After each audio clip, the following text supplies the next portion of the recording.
Thank you, Heidi. I'm going to start off today with a quote from one of my favorite characters on TV, the gruff but lovable Ron Swanson from Parks and Recreation. I don't know if any of you watched that show. But Ron says, quote, "Never half-ass two things, whole-ass one thing." And while it's a little not safe for work, I think it really underscores the importance of having focus and commitment and consistency when it comes to branding your business. Building an effective brand really requires unwavering commitment and unyielding consistency. And those are heavy words, especially when you're talking about business. But to build an effective brand, something that's memorable and that stands out in customers' minds, it's really key. It's also important to focus in on kind of one aspect of your business and be just an absolute stickler about creating and maintaining an image kind of around that one aspect. But today we're going to be covering, branding basics. As Heidi said, I'm Anthony May. I'm a designer and strategist at Idea Bank Marketing in Hastings. And you can catch me on Twitter at Anthony May. That's a good handle there. Now, we'll be covering three things today. The first thing we're going to look at is defining kind of what a brand is, as well as what it isn't. We'll take a look at the elements that kind of comprise a brand. And then we'll lay out the process for building a brand. That'll be the second piece we cover today. Kind of how you discover what your brand is, how you deliver it to customers. And finally, we'll talk about that consistency element and why it's so crucial to any branding campaign. And then also a little bit on how you can overcome brand boredom. If you get tired of what you're doing, how you can overcome that and maintain consistency. So what is a brand? That's probably the first question. If you want a textbook definition, an individual's perception of a business or organization based on the sum of their interactions with that business. I don't know about you, but I kind of hate textbooks, and I hate textbook definitions. So the real simple way to put it, a brand is what people think of your business. This is the kind of simple way to phrase it. It's your company image. It's what when people think of your business or see your logo or see your ads, what comes to their mind. Which means every business has a brand, whether you're actively engaging in branding or not. Even yours. If you sit there right now and you say, I don't have a logo, I don't have a website, I don't have anything, you still have at least the start of a brand because there are people who have some sort of opinion of your business. You might not always be strong, you might not always be memorable, but everyone that's come in contact with your business is going to have an opinion of you, good or bad, right? And that's exactly why we develop branding strategies. It's kind of your chance to tell people what your business is about, and it really helps them form, a positive opinion. So there's probably a few of you sitting there going, so, my brand it's not just my logo, and it's not. Right? It's not your logo, it's not just your logo, it's not just your colors. It's kind of a small piece of your overall brand. Your brand really, like I said, is your overall image. It's your corporate image. The second piece of that would be your identity. And those are the visuals that go along with your brand. So, like I said, your color scheme, your logo, things that people use to visually identify your company. And then finally, the logo is really the simplest form of the identity. It's kind of that singular mark that represents your brand. Generally, logos, right, they're so simple they can only imply things about your company. They're not going to tell the whole story. So really attaching meaning to a logo, that's why we do branding campaigns and we do advertising. We work on these things consistently so that eventually the logo itself will have meaning behind it because we've worked to attach that meaning. So now that we've cleared that up, it's not just your logo. Let's kind of talk about the four, there's really four elements that we consider part of what makes a brand. And the first one, and this is the one that a lot of people are familiar with, is that marketing element, the advertising. Outside messaging, outward messaging, telling people who you are, what they can expect from your products and your services, logo, slogan, advertising, design elements, photography, right? All of those sorts of outward elements. Really, it's you out there telling people what they should think about you. The second piece is public relations, and again, that's one you have some control over. But whether you're doing sponsorships or you're sending out press releases and getting news coverage, if you're hosting events, all of those things kind of play a role in how your business is viewed. Even this call we're on right now is kind of a PR activity by Grow Nebraska. It's not advertising, but they're enhancing their brand as an organization that supports and offers resources to small businesses and entrepreneurs. So it's a great example of using public relations. The third piece is customer experience, and that's obviously the most powerful one. The experience your customer has when they're working with you or using your product is really crucial. Your marketing and PR positions yourself as a leader in customer service or a leader in quality products, and then customers experience, they don't reinforce that or they don't contradict that. That's really going to hurt your image. You're not going to deliver on what you told me you'd deliver.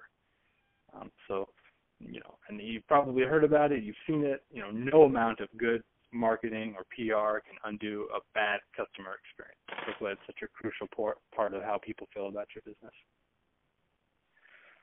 Finally, right, there's word of mouth, the last piece, and that really has to do with what others are saying about your business. And a lot of that's dependent on customer experience. If you deliver a good experience and a good product, it'll generate some positive word of mouth. And if you fail in that, people won't be talking you up. Or worse, they'll be talking bad about you or steering people away from you. And it's not just in person anymore, right? We know, it used to be confined to coffee shops and water coolers, and that's where people would talk about their experiences. But now it's everywhere, online reviews and social media. And the opinions of current customers, they really factor into your brand, and they factor into how new and potential customers view you as well. So now we've kind of defined what a brand is. We should probably look at how do I go about building my brand? Where do I start? And how do I address those four things that factor into a brand? The first step really is getting to know your business.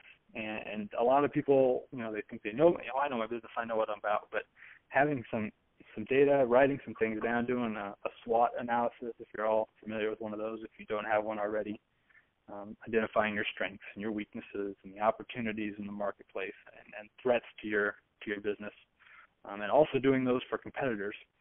And that's a great way to kind of figure out, what is it about my business that sets it apart? What makes me different? What should I be telling people they can expect from me?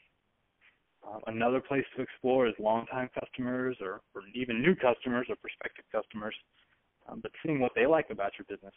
Ask them why they keep coming back.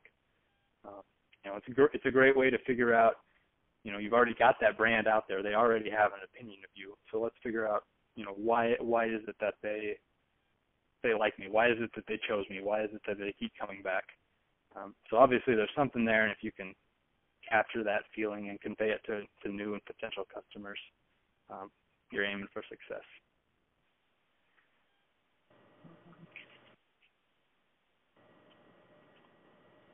So yeah, what you're doing there is you're looking for that kind of thing that sets you apart, something that makes you different. Are you kind of the innovative company? Are you the maverick in your industry? Are you the experienced, reliable place? Is your product a high-cost, high-quality option, or are you the low-cost, high-value option? Right, that's where we really key in on focus. We focus in on that one thing. You can't be all things, right? You can't say, well, we offer quality products and low prices and great customer service, and you might be able to deliver on all those things, but if you're out there telling people you do all that, it's harder for them to remember this is the place I go to for what, and what can I expect from them. Make your branding efforts less effective. I always like to talk about Walmart here, and it's not their current slogan, but it was one they used for many years. before that, and then they simply said always low prices, always, and that was it. That was their promise to customers. They were out there. We're the low price. We're the price leader. If you want low prices, come here. And that was it. Focused in on that one aspect of their business and built their entire brand around it. So kind of once we've chosen that one thing, we need to define the elements that make up our brand. And a lot of times it's really a tagline or a slogan, right? Expect more, pay less for Target. Those statements. What you don't want to do is use your mission statement. Mission statements are always boring and very business sounding, and often they're written from the perspective of the business. This is who we are and this is what we do, versus the perspective of the customers who are looking, say, what's in it for me? Why should I choose you? But once we've gotten those things, we put them on paper, define those things, and write them down. And then we start working on supporting visuals. We come with colors and graphics, and that's when we do logos and identity packages, and we start on websites, and we take pictures, and we do all of these things that start reflecting that aspect of your brand.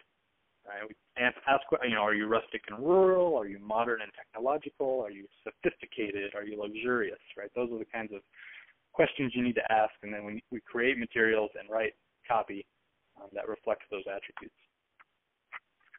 And we make sure those elements are used everywhere, and that's the last bit I'll cover here in a second, but consistency, right? And then finally, the last step would be, delivering that brand. Sometimes, you do it all in one fell swoop. It's the launch of a new logo and a new website or an ad campaign, all of those things going out together. But sometimes, it's simply getting out there and telling people who you are and what you're about actively, saying what they can expect from you. And that's the point where the business makes what we like to call a brand promise.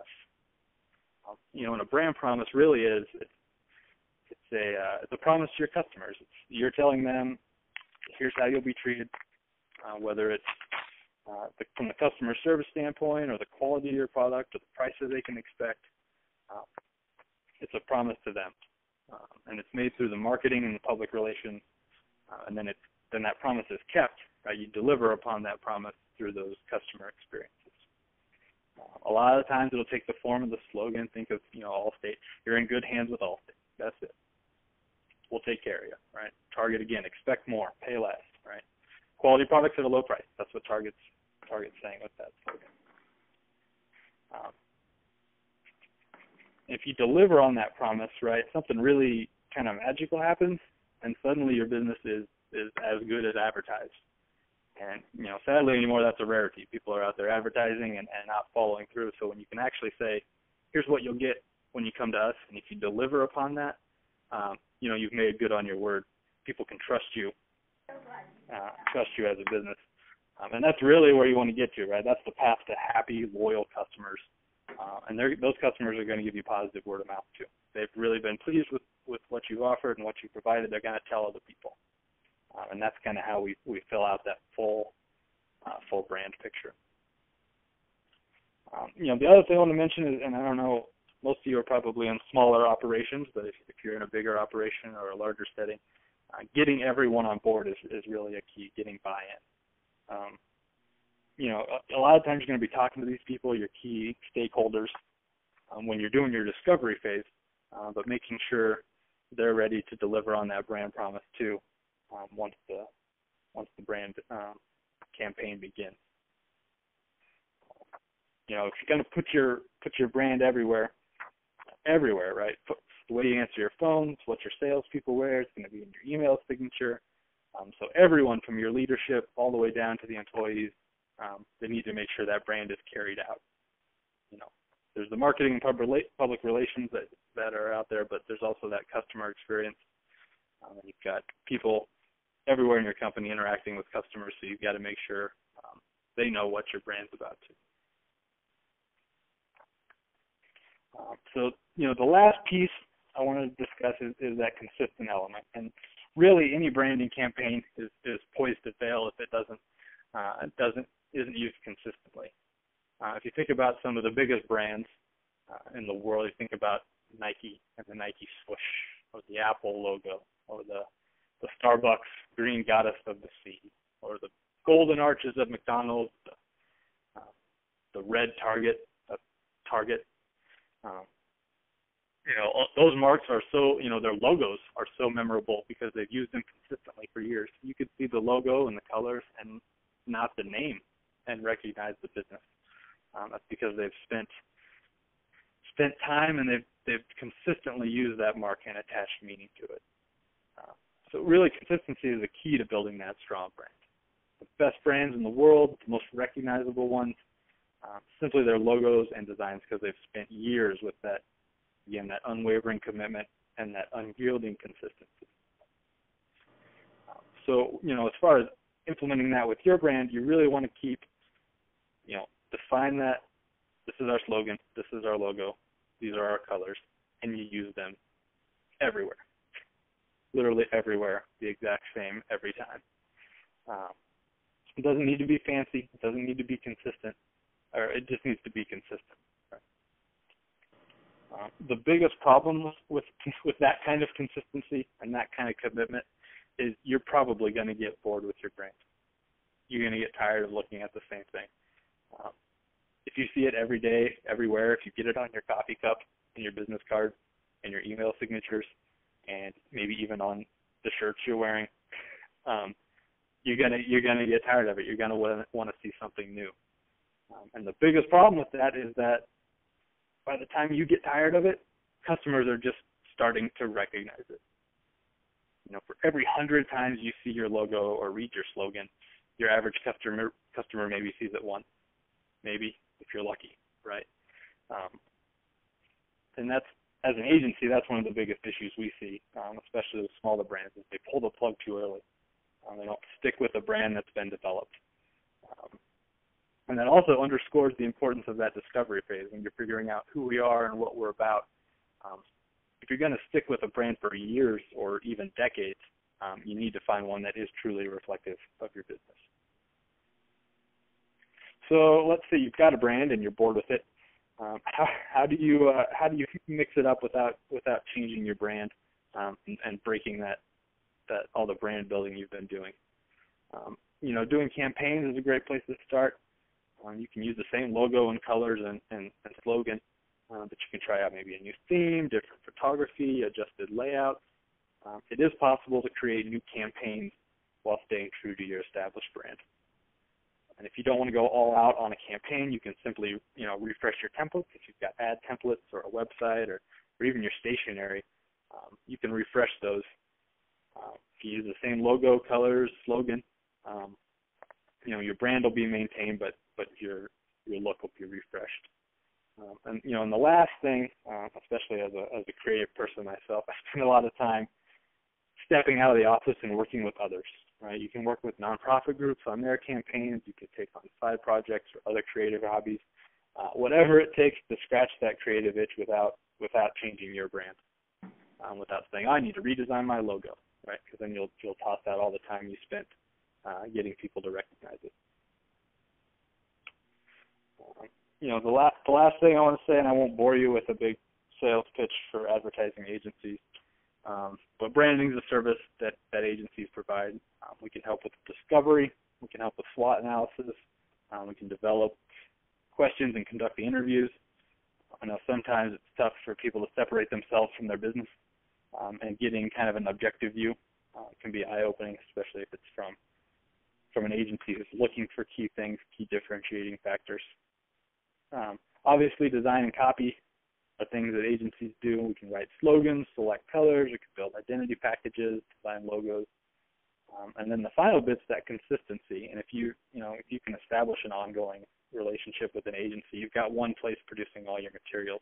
So they'll ensure that colors are exactly the same, logo placements, and all the designs are consistent.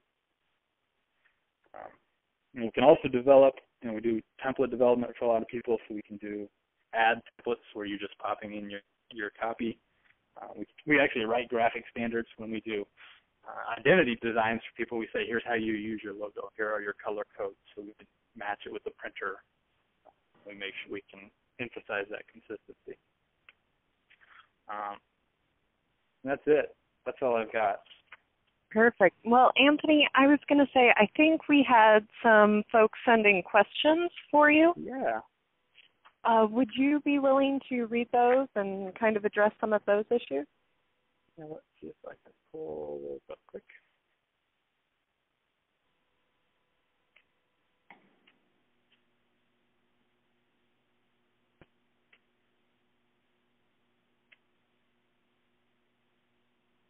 It's not here.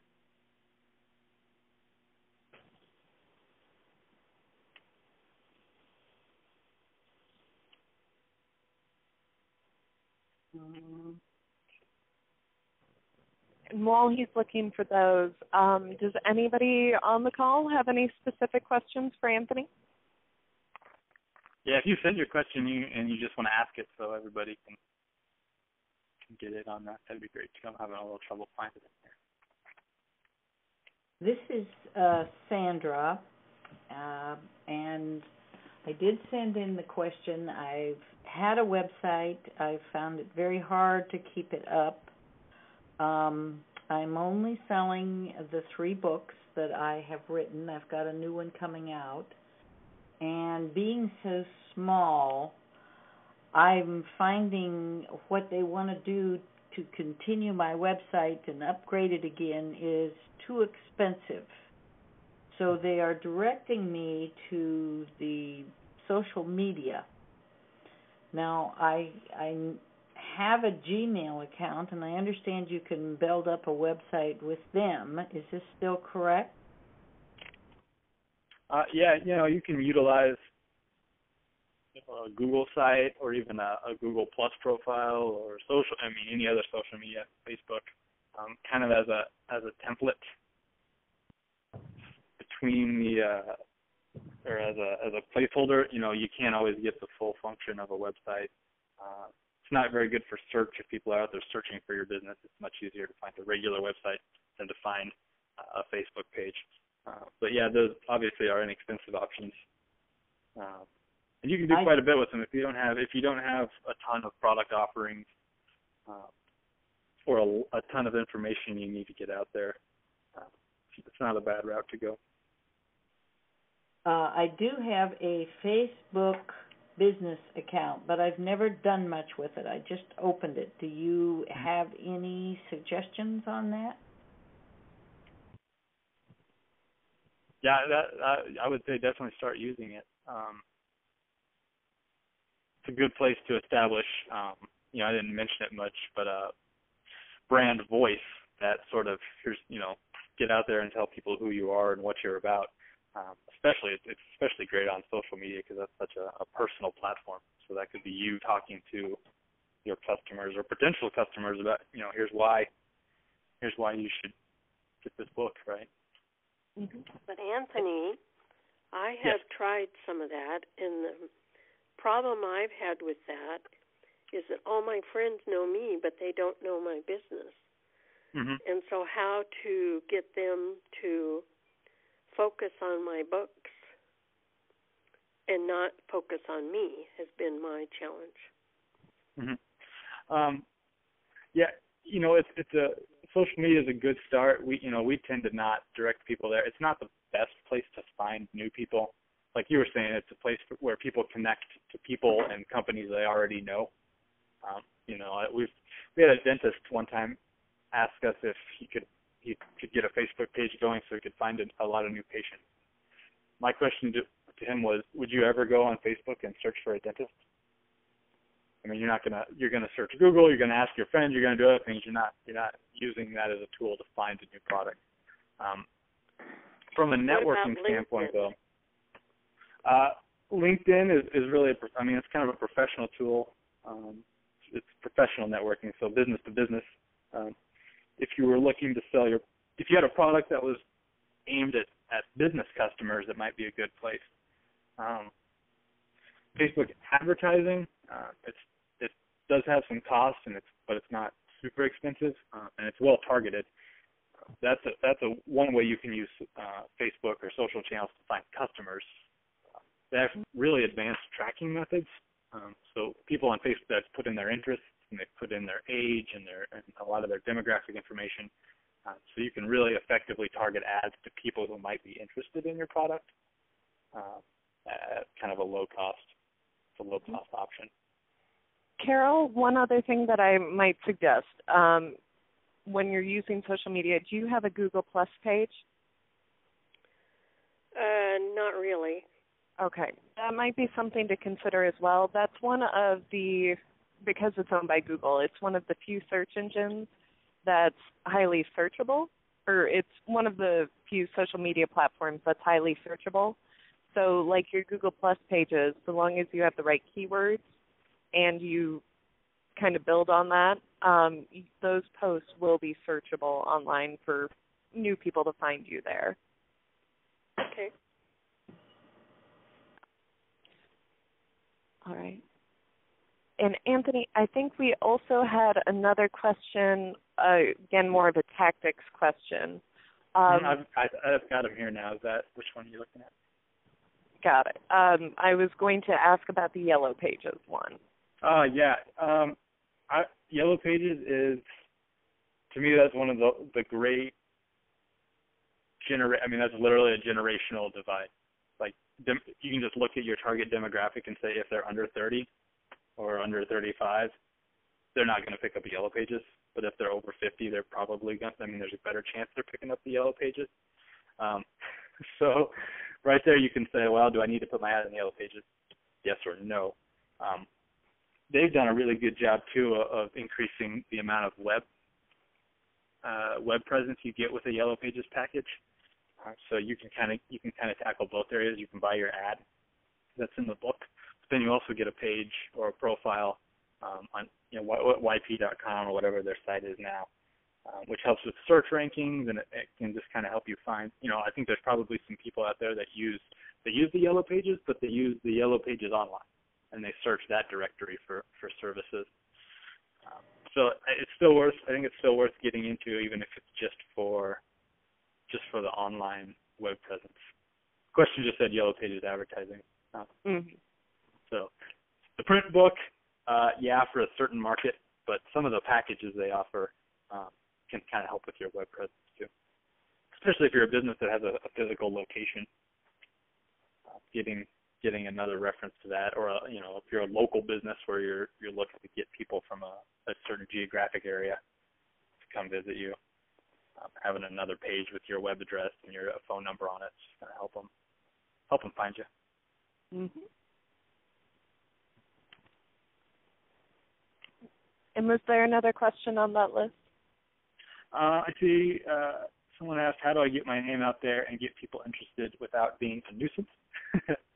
And again, I'll point back to that for my spiel there, that idea that you might feel like you're a nuisance because you're sending out an email every week.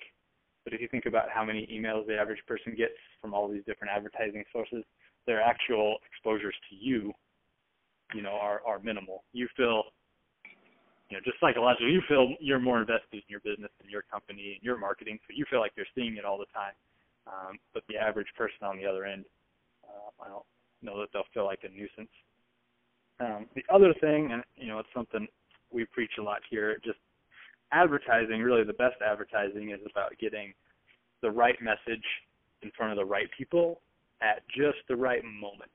So if you can figure out that formula, right, if you're selling, we sell, I'll use Idea Bank as an example. We do websites, and we do a lot of work in healthcare. So we do websites for hospitals. So say there's a hospital administrator out there who sits down at their computer and says, I need to find a hospital website developer. And then our ad comes up in Google search. And then we've got someone who's already interested, right? They're already on the path, and we've put the right thing in front of them at the right time. Can't really come up with any example. But if you do that and you really target where you're at and when you're showing your ad to people, not only is it going to be more effective on your budgets because you're not wasting a bunch of money on broadcasting ads everywhere, you're getting them in front of the right people. And if you can find a time when they're apt to buy, right, then you're getting in front of them at the right moment too, and that's gonna help you with sales. I don't know if somebody have a specific example anybody on the call, I could probably give you tips on what that right moment, right people, right moment, Well, let's how that see. might work for you. Do we still have the Waste Cap representative on? Is it Heather? I'm still here. Yeah. Yeah. How about we do for Waste Cap Nebraska? I know they have an annual conference every year, usually in October, right, Heather? Yes. Yeah. Mm-hmm. And let's see, this year your theme was the road to zero waste for Correct. businesses. Anthony? Well, we had a business and we had a community aspect, so it was targeting, I guess, two different markets. Mm-hmm. Anthony, what would you recommend for something like that when they're promoting businesses going green, the community being green, supporting that sort of an environment?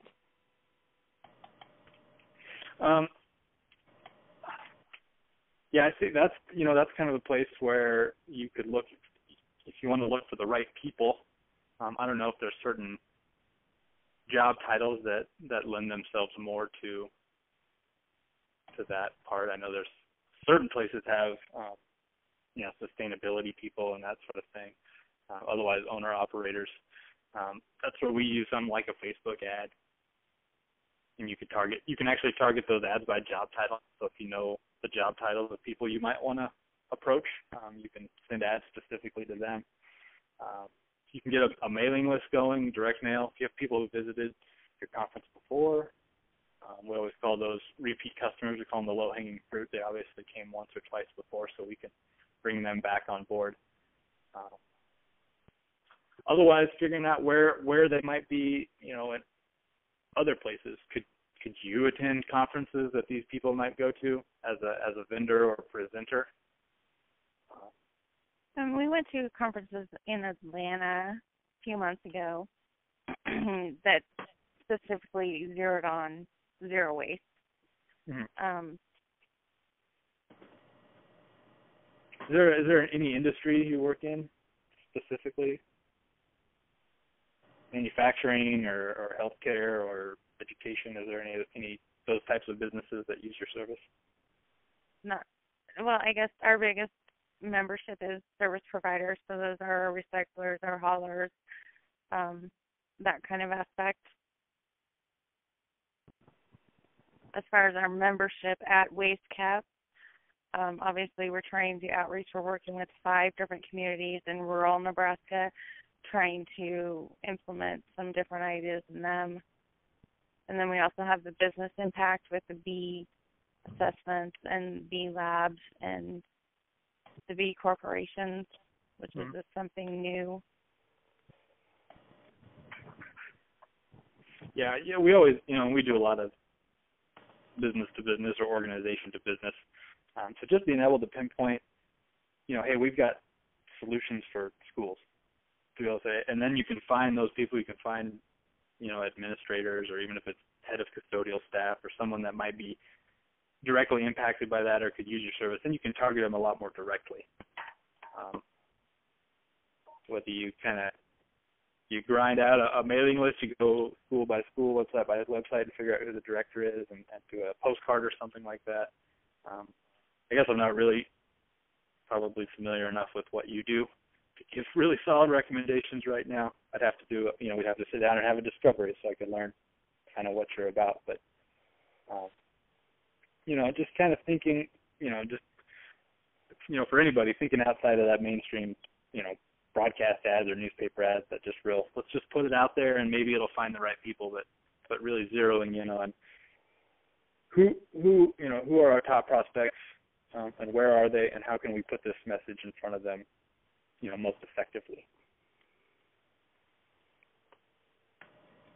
So I think a lot of that, even with social media, you can post to your page several times a day, but if you don't have the right people following your page, right, that message is kind of lost on people. So it's about attracting the right people first, or targeting the right group of people first. Hope that was helpful. Perfect. So, are there any other questions? Heidi, I have a question for you. Yes. I've heard you have some connection with Constant Contact email. How does that work? Well, as a Grow Nebraska member, you actually get a discount on Constant Contact services. But this is something. How about I give you a call right after we get off of this? Because I can go into depth on that. But yeah, for professional email marketing. Okay. Yeah, and I'll just add in, email is great too if you can get a list of people, if they're past customers and you want to let them know about a new product or service, or if they're in one of those targeted groups. If you've got people that are in an interest group or a trade group, and that they might be a good prospect for your service, email is a great way to, a very good way to get to them at a reasonable cost too. Mm-hmm.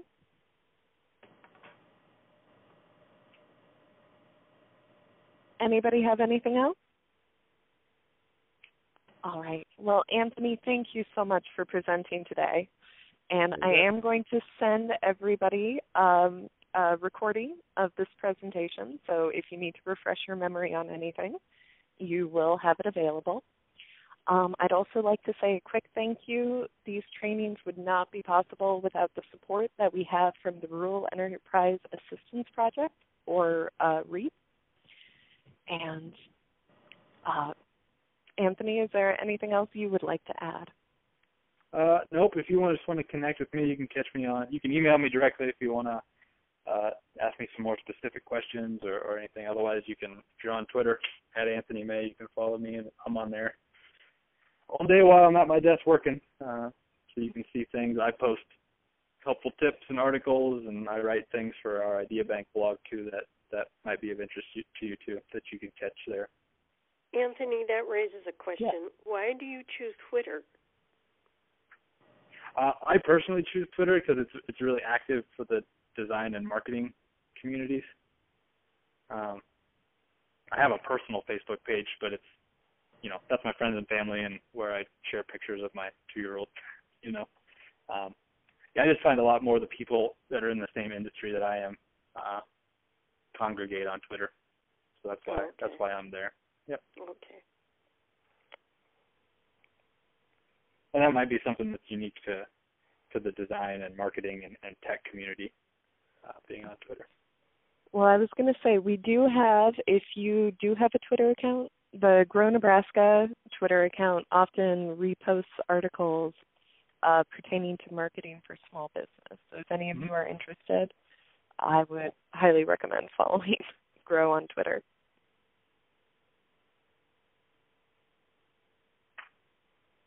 All right. Well, thank you, everybody, for joining us today, and I hope you have a wonderful rest of your day. Thank you. Happy Thanksgiving. Thank you, Anthony. Bye. Bye. Bye.